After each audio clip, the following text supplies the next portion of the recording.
All right, hello to everyone who is watching this evening. First off, my name is Hayden Marshall. I am a master's student here at the Georgia Institute of Technology. Today is Tuesday, October 28th, later in the evening, so just past 9 p.m. for me, and hopping on here today just to give a little weather discussion about the Southeast, and we'll talk on a few other locations across the U.S. and abroad as well during this video, but the main goal kind of with this video here is, just talk about what's latest with the weather and also hint at the Halloween forecast and maybe even discuss the idea of snow potential up in the mountains to the north of where I live here in Atlanta. And this current map here that we're looking at, this is the GOES 19 satellite provided by NOAA on their website. And there's a couple different features here that stand out to me. First off, number one, especially if you live in the southeast like I do, is all of this thick cloud cover. I mean, includes all of Georgia, all of South Carolina, all of North Carolina, Alabama, even into northern Florida. So a pretty impressive, expansive cloud cover, and it really has inhibited our temperatures from rising very much today. If you look further off the eastern seaboard, you actually are seeing a coastal low and a storm system, and this is the same system that brought heavy rains to much of the southeast earlier this week, and quite an impressive soaking rain at that as well. And this system is still bringing a few clouds to parts of New England, but mostly is off the playing field for us here in the U.S. And looking back towards our west, we can see our next storm system already moving towards the east, and this storm system will be impacting our forecast here in the southeast, particularly tomorrow on Wednesday, and even as far as early on Thursday as well.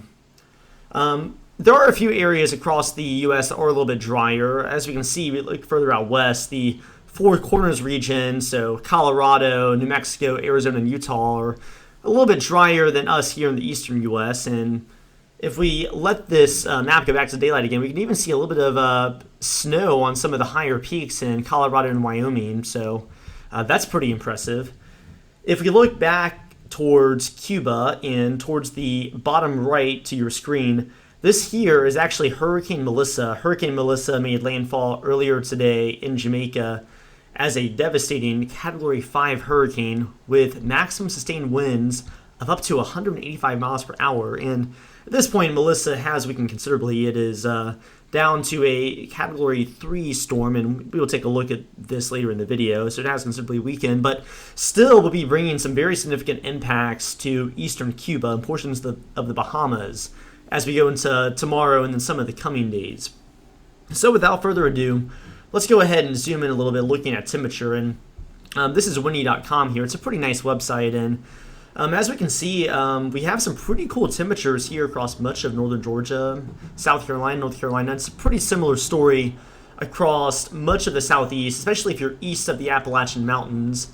So overall, not too terrible outside. I mean, 52 in Atlanta, but those northeast winds could make things feel a little bit chillier. And if you're looking for a little bit of warmth on this map, if you go towards your west, conditions are a little bit warmer over in Mississippi, as we can see. Jackson, Mississippi here, sitting at about 68 degrees, according to the European model at this time, and even up in Nashville, sitting at 59 as well. But if you're stuck in Georgia, upstate South Carolina, really most South Carolina, North Carolina, pretty cool, pretty cloudy, and maybe even a little bit misty at times. So we'll go ahead and move on to our next page here. This is another similar map, so we're going to be looking at surface conditions.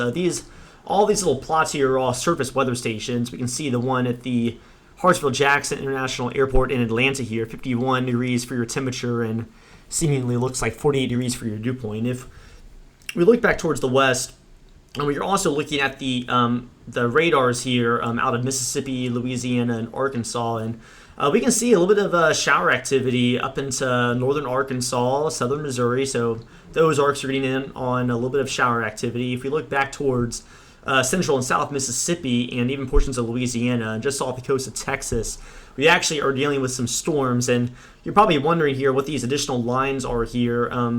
These additional lines are actually the SPC's thunderstorm and severe weather outlook. So As we can see, there is a marginal risk of severe weather in central and south Louisiana, and this is because there's just enough wind shear and just enough spin in the atmosphere for these storms to be a little bit on the strong side. Conditions are also a little bit warmer and muggier here, so a little bit more fuel for storms, but the limiting factor really is the instability at the surface. The Cape values or convective potential energy values from the surface are not particularly high, but just enough of spin to warrant a possible low-end risk, maybe even of a tornado, even possibly a low-end chance of a tornado, and maybe a gusty storm here or there, but nothing, at least as of now, too much of consequence in central and southern Louisiana, but definitely something to keep an eye on if you live in this area. So if you do live in this marginal risk area, I would advise overnight tonight. And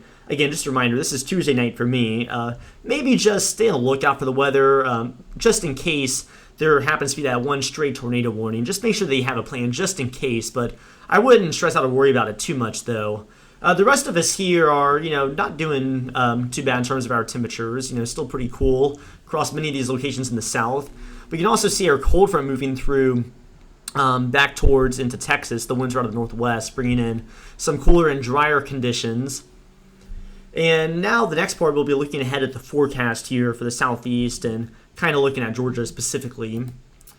So this is another kind of view of the southeast, and we are looking at the HRRR model. This is a higher resolution model you can use in the short range, and it's showing a pretty similar picture. And if we just double check when this model is initialized, so this model basically was initialized, the model began, so we're looking at a little bit earlier today. So this model is a little bit further in the past, but it's showing some of that shower and storm activity moving through Louisiana, showers in Mississippi, Arkansas as well. So pretty similar to what we were looking at on the reflectivity map. And some of the other contours plotted here, so these red lines are your 500 millibar height contours. So pretty much you're looking at the level in the atmosphere where the air pressure is 500. So if you add a 0 to these, this 550 gate line would be 5,580 meters above the surface. So if you travel just over 5 kilometers above our surface or above sea level, that would be where the air pressure would read 500 millibars. So in general, whenever you see lower values of these contours, your air mass is not nearly as thick as it is, say, like over the Gulf here, over northern Florida, where you see this 570 contours. So the atmosphere is thicker and warmer on average. So that'll become important because whenever you look at these lower values, these lower 500 millibar height contour values, that's implying that the air mass is cooler. Perhaps there's a little bit more cold air upstairs at the higher up in the troposphere at the mid-levels, as we say. These other black lines here are lines of equal pressure. And if we can double check here, yes, it should be equal mean sea level pressure or the equivalent. So as we can see, there's a little bit of these higher values indicating that the surface pressure is slightly higher over in Georgia, which makes sense. We're not seeing as much precipitation over here, but the main reason we look at these is to identify either fronts, or we can identify our low pressure systems as well.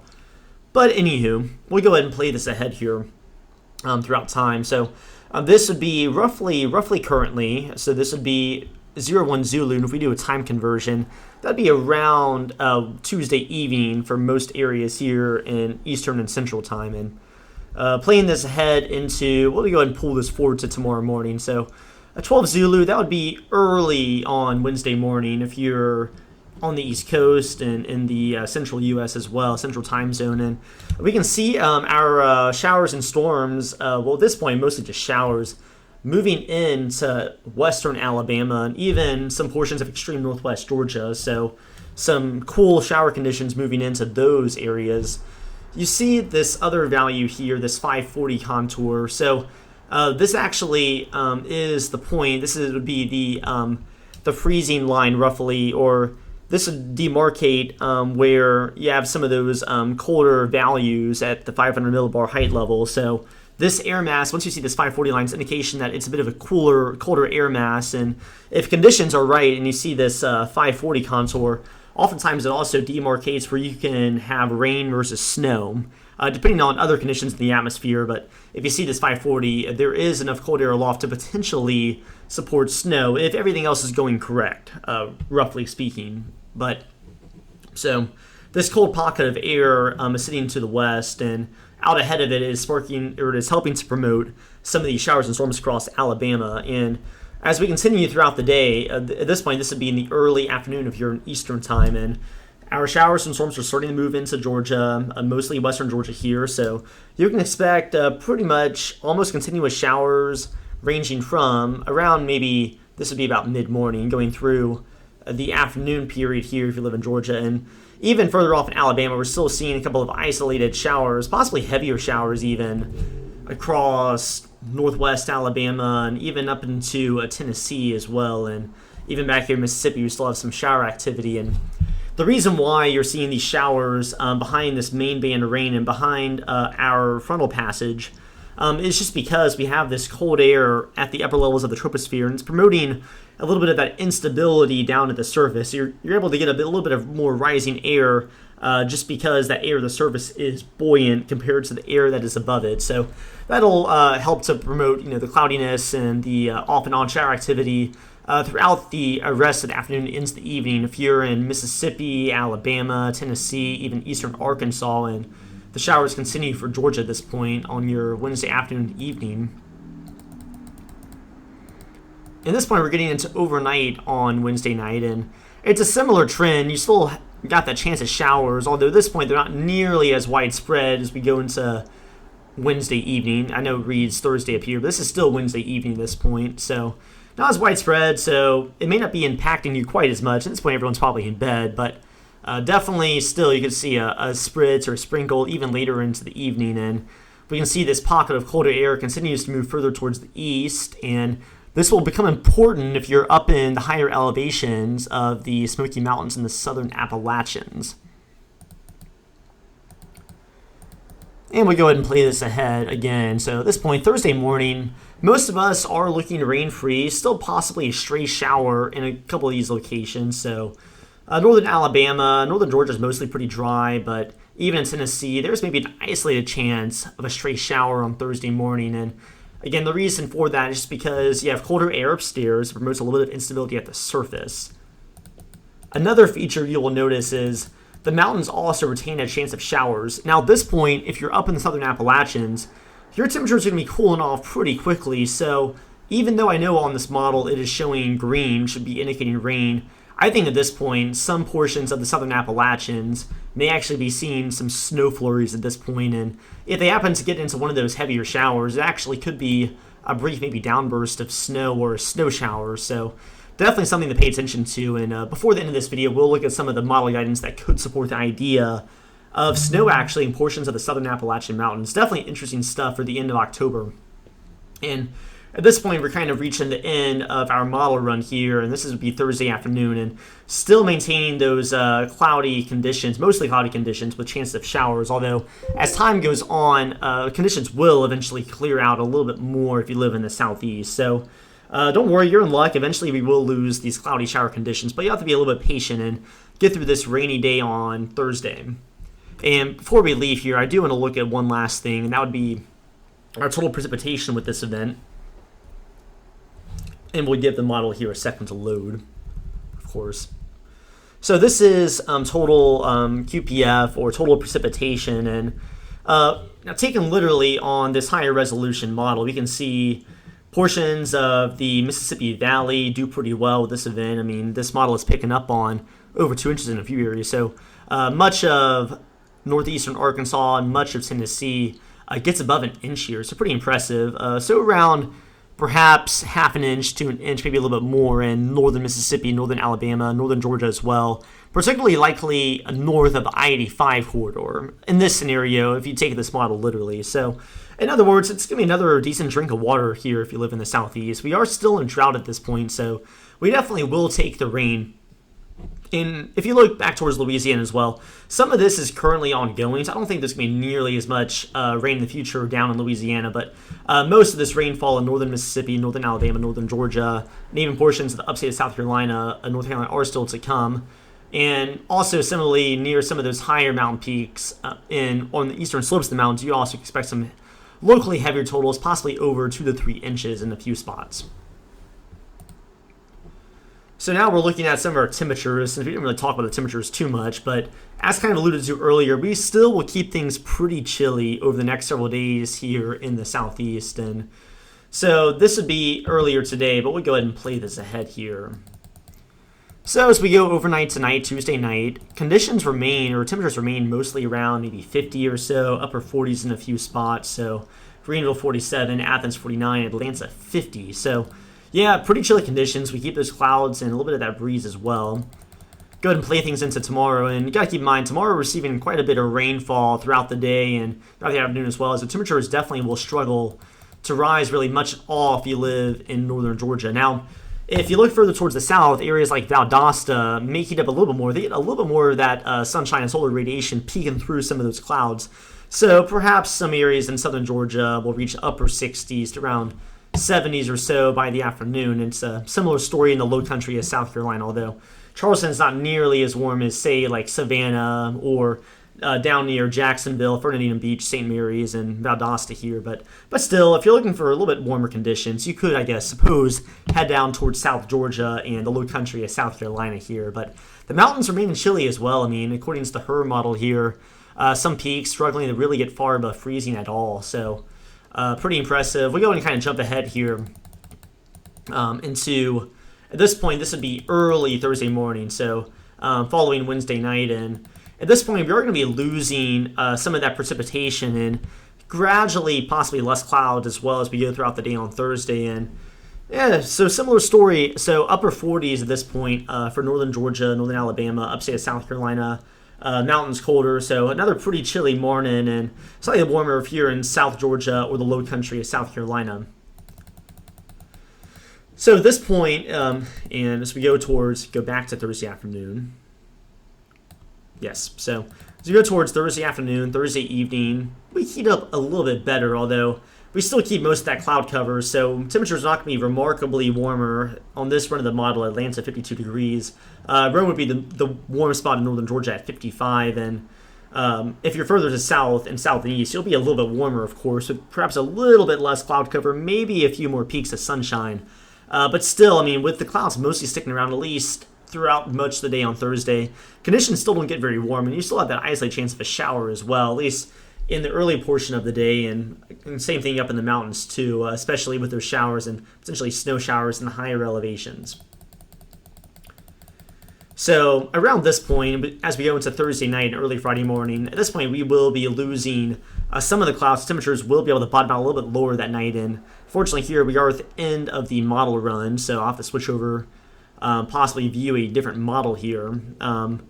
And also, I actually stand corrected. So we're looking at the North American model here. Previously, we were looking at the HER model earlier, but at this point, we're looking at the NAM. So they're both pretty high-resolution models, serve a similar function, but the NAM does go slightly further out. So go ahead and make that correction here. For the previous temperatures, we're looking at a slightly different model. But anyway, besides the point, we go ahead to the European, so we can look, at least get a preview of what could be happening on Halloween. And after we look at the European model, we will look and see if there's any real evidence of snowfall up in the mountains with the setup, which I think there definitely will be.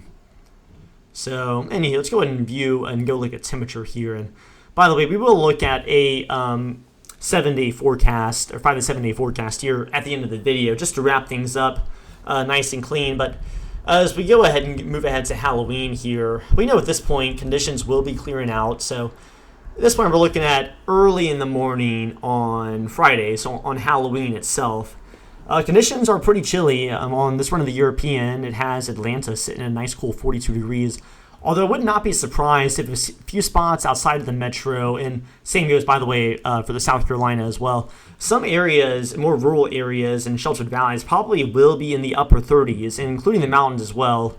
According to this run of the mountain, some of the higher elevations sitting at 34 on some of those mountain peaks, and 32 up in the western North Carolina. But overall, most of us will be sitting in the upper 30s to low 40s, warmer near the coast. So not too bad of conditions for your Friday morning, and temperatures will warm up a little bit more nicely by Friday afternoon.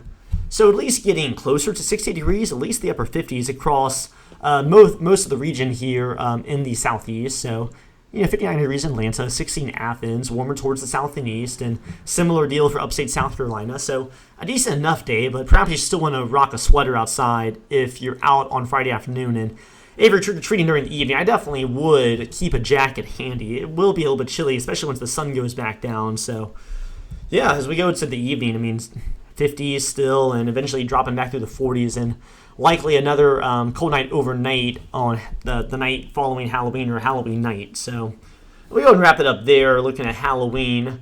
Saturday will be another similar story, and we'll hint at that at the final forecast. But the last thing I do want to look at before moving on here from this portion of the video, this actually would be the National Weather Service blend of models. So this actually is an ensemble model, and the reason why I'm looking at this model is we want to see how the mountains are looking in terms of snowfall chances.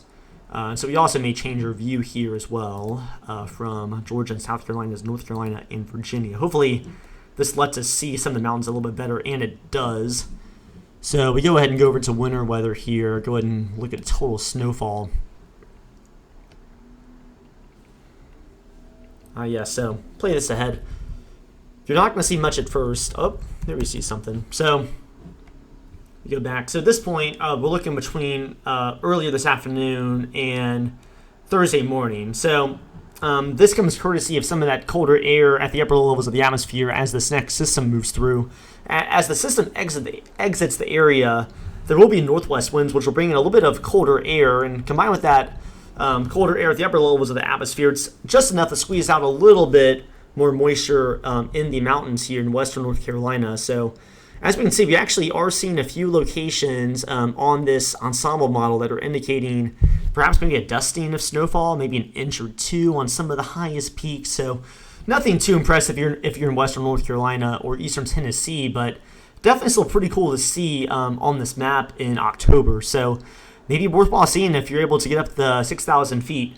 Now, the one thing I will say will depend on is, how warm is the surface? So if your surface is above freezing, it'll be hard for some of this light snow to stick, but perhaps on these higher mountains, on the grassier surfaces and some of the trees, you will see at least a little bit of snow sticking if you're taking this ensemble model literally here. And we'll look at one other model as well, but I do think that looking at some of these ensembles is the best way to gauge if there really is a shot of snowfall.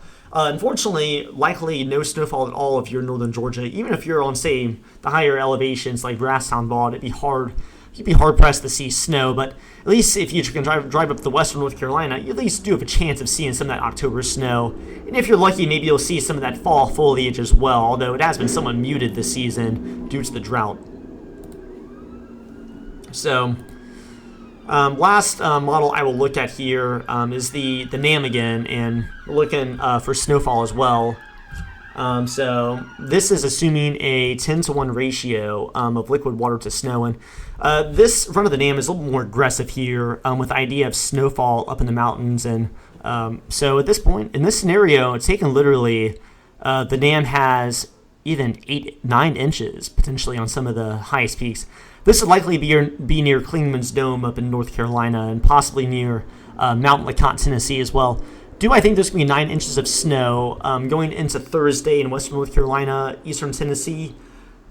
Probably not. I mean, I think this is a little bit too aggressive, but the similar idea is there that some of these elevations that are above, say, 5,000, 6,000 feet could pick up on at least perhaps a dusting of snow. So it'll definitely be interesting to watch, and we'll have to kind of watch the radar as it comes through and see how cold it really is looking at some of those highest elevations. I definitely would be curious to see at least. But again, I think if you want to see something special for the month of October, I mean, why not travel up to some of the highest elevations, and you may get a sneak peek at winter. So very interesting stuff for sure, although most of us will not be seeing snow. I can assure you that. I don't even think there's a single town that's up in elevations this high. Only the highest peaks of the mountains will even have a chance at snow with this type of setup. So looking back at Atlanta again, just to try and wrap things up with this video here is, so we're looking ahead at the forecast, and I believe this goes out, so Wednesday, Thursday, Friday, Saturday. So we're looking at least 4 days ahead here. And similar to what I was talking about with these rain chances, we go into tonight, pretty low chance of showers, lows probably upper 40s to 50 or so. We go throughout the day on Wednesday in Atlanta, and by the way, this forecast will be looking pretty similar for most of the southeast, especially if you're south and east of the mountains. Mid 50s maybe. Temperatures will struggle to rise. A pretty decent, drink of rainfall possible here. Likely a quarter to half inch or so. Wednesday night, similar story, keeping the chance of showers, and it's a similar deal. Maybe first thing on Thursday morning. Although I think the showers will be pretty isolated in between, and we will struggle to really break free those clouds throughout most of the day on Thursday. It likely will not be until Thursday night where we lose a lot of those clouds. Temperatures drop lower because of that radiational cooling. Whenever you have a clear sky, light winds, it's a bit easier to cool things off. Friday and Saturday look mostly nice, although a little bit on the chilly side. But at least we are finally getting a little bit more sunshine here in much of the southeast. And 62 for a high in Atlanta, 65 on Saturday. Saturday looks pretty nice, especially if you're trying to watch some football. It'll be nice. Although, unfortunately, here at Georgia Tech, we are not playing at home this Saturday. We are actually playing at NC State. Although conditions will be looking pretty similar up in Raleigh as well. But at least if you're going to be watching football Saturday, or going out and doing something, it'll be nice, at least if you're in the sun. Although the nights still do remain quite chilly. And again, if you're in an isolated valley up in the mountains, if you're away from a city, some of these numbers could be even lower, possibly even in the 30s. And we will have to watch and see if some of the local National Weather Service offices issue a frost advisory. I would not be shocked if we see frost advisories in some of those more sheltered valleys away from cities up in the mountains. So if you do have sensitive plants, I would recommend potentially bringing those in as we go towards the later part of this week and then into the weekend as well. So the one last thing I will really update here on is Hurricane Melissa. We've been talking about Hurricane Melissa for about the past week even, or a week or so, and made that devastating landfall earlier today into Jamaica. And at this point, Melissa has weakened considerably due to that land interaction. Now it's sitting with a minimum central pressure of 950 millibars and maximum sustained winds of 125 miles per hour as it exits the island of Jamaica. At this point, it will make a landfall in southeast Cuba. The impacts will still be likely pretty devastating. Some areas could receive near 30 inches of rain, especially on those higher peaks. And storm surge will be a problem, particularly east of where the hurricane makes landfall. And we'll have to watch and see how much strength Melissa can maintain throughout this time period. I would suspect that now that it is back over some of the warmer waters of the Caribbean Sea, that it may pick up a little bit of steam right before making that landfall into southeastern Cuba. So at this point, I would say it does not matter too much. Either way, it's going to make landfall as a major hurricane in southeastern Cuba. Whether it's a Category 3, Category 4, the impacts are going to be pretty similar either way. I would not rule out a Category 5 landfall yet though either, although I do think that window definitely is closing for it to strengthen back into a Category 5 hurricane, similar to what it was when it made landfall in Jamaica. This is just another satellite view here of Hurricane Melissa, and as we can see now that it's back off the northern coastline of Jamaica, you're seeing some of these warmer cloud tops near where the eye used to be, and that is because Hurricane Melissa is actually trying to clear out its eye again. And also, just to clarify here, some of these darker colors, these black colors, are some of those colder cloud tops, taller thunderstorms, and increased convective activity. So Melissa trying to reorganize itself as it gets back over some of that warmer water, but really Melissa, though, is lacking time to considerably re-strengthen as it reapproaches Cuba. So again, I do think it'll make landfall, likely as Category 3 or 4, with some pretty serious impacts either way. So if you do live in southeastern Cuba and you're watching this video, I would highly recommend have a plan, be in shelter, stay away from rivers, streams, creeks, stay away from the coast, avoid flood waters at all costs. Don't be driving. But if you do live on the southeastern coast of Cuba, make sure you have a nice sturdy shelter for when this eyeball eventually does move back on shore.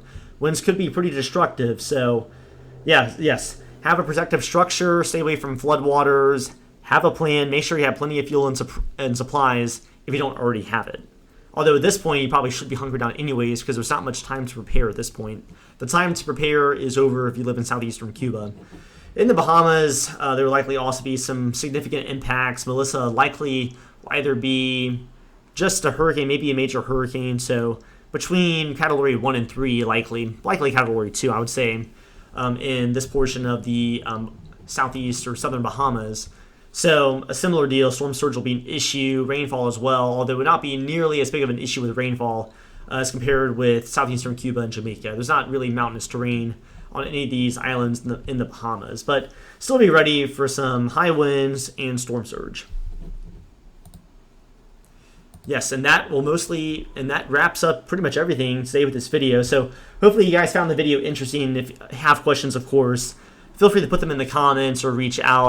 I'm generally pretty available. So yeah, it's been a pleasure. Hopefully I get to do this video again at some point. And yes, hopefully you guys stay safe out there if you're being impacted by some of this active weather, and enjoy the nice weekend coming up and some of the cooler, drier weather for Halloween. And in the meantime, also, I guess, stay warm inside, even though it's rainy and cool if you live in the Southeast. And for that matter, I'll catch you guys later. Hope you guys have an awesome weekend coming up.